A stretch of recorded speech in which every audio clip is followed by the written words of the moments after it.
Hi friends, today we're doing Unit 10, Lesson 7, The Pilgrims, Part 1, Arrival. We're going to start by going over the key vocabulary words that you're going to be hearing in today's reading. Our first word is battered, which means beat with repeated damaging blows. Our next word is boarded, stepped onto or entered. Our next term after that is Mayflower Compact, an agreement signed in 1620 on the Mayflower among the Pilgrims who settled in Plymouth, Massachusetts. Then we have the word pilgrimage, a journey taken for religious reasons. Then we have the term pure, free from anything harmful or evil. And our last word is self-government, control of an area such as a country, state, or town by the people who live there. We are now going to move into today's reading. On a September day in 1620, about 100 or so men, women, and children boarded a small wooden ship that was nestled in the English harbor known as Plymouth. This ship, called the Mayflower, was bound for North America. You really do have to wonder why people would put their lives at risk to sail across a vast ocean in an overcrowded ship. They must have had very good reasons. I'm sure you remember King James. Jamestown was named after him. Well, King James was not just the head of England at this time. He was also the head of the Church of England, and King James took his job as head of the church very seriously. He felt that the Church of England was the only established church in the country, and everyone should be part of it. The king also believed that if you don't support the Church of England, you might not support the king. So King James did not allow people to follow any other religion. Anyone who broke this law could be severely punished. In fact, many people were imprisoned, killed, or forced to leave the country. As you can imagine, this law made a lot of people unhappy, especially those people who wanted to be free to worship as they wished. Two groups in particular were angry with the king.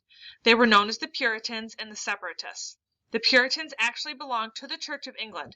However, the Puritans believed that the Church of England, also known as the Anglican Church, was not strict enough. They wanted a stricter way of life based on how they interpreted the Bible.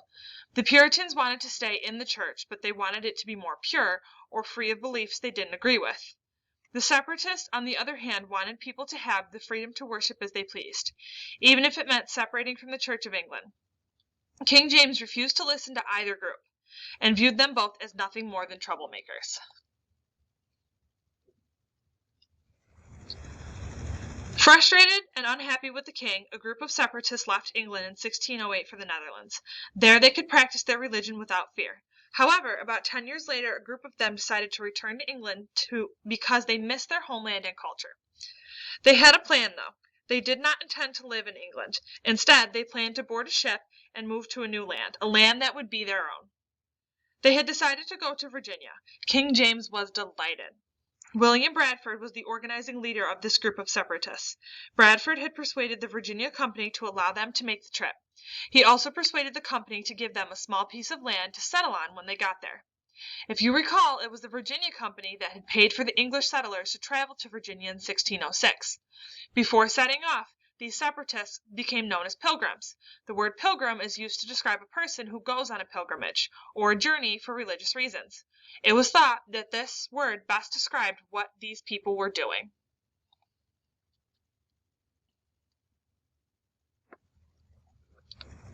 And so, this is where we begin. In September 1620, as the Pilgrims board the Mayflower, it is important to note that not everyone on board the Mayflower was a pilgrim.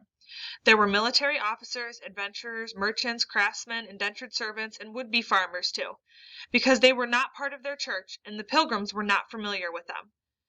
The Pilgrims called the other travelers on board the ship strangers. Regardless of what they were called, all of these people hoped for a better life and were willing to put their lives at risk to get it.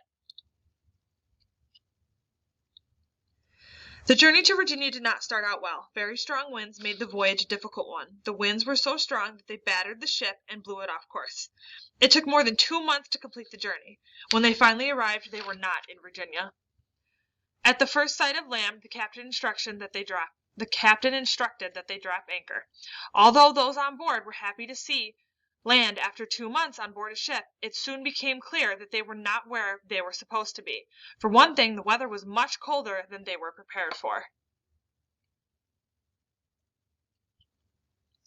Because they were far north of the area granted to them by the Virginia Company, the Pilgrim leaders on board drew up a plan outlining how their colony should be governed, even before landing their ship. That's right. Right there on the ship, they decided what the rules should be and who would make them. The main objective or goal of the group, which included both pilgrims and so-called strangers, was to work together in peace and fairness to make their colony a success. The document written by William Bradford and the Pilgrims' religious leader, William Brewster, became known as the Mayflower Compact. Most of the men on board the Mayflower signed the agreement, 41 of them to be exact. Once again, women and, of course, children were not included. Today, the Mayflower Compact is a very important document because it was the first document in the English colonies to guarantee self-government. The group sent an exploratory party in a rowboat to investigate the coastline while everyone else remained on board the ship. The men in this party encountered Wampanoag Native Americans. The two groups shot at each other with muskets and bows and arrows. The English party advanced and explored an area that became known as Provincetown on the very northern tip of Cape Cod in what is now the state of Massachusetts.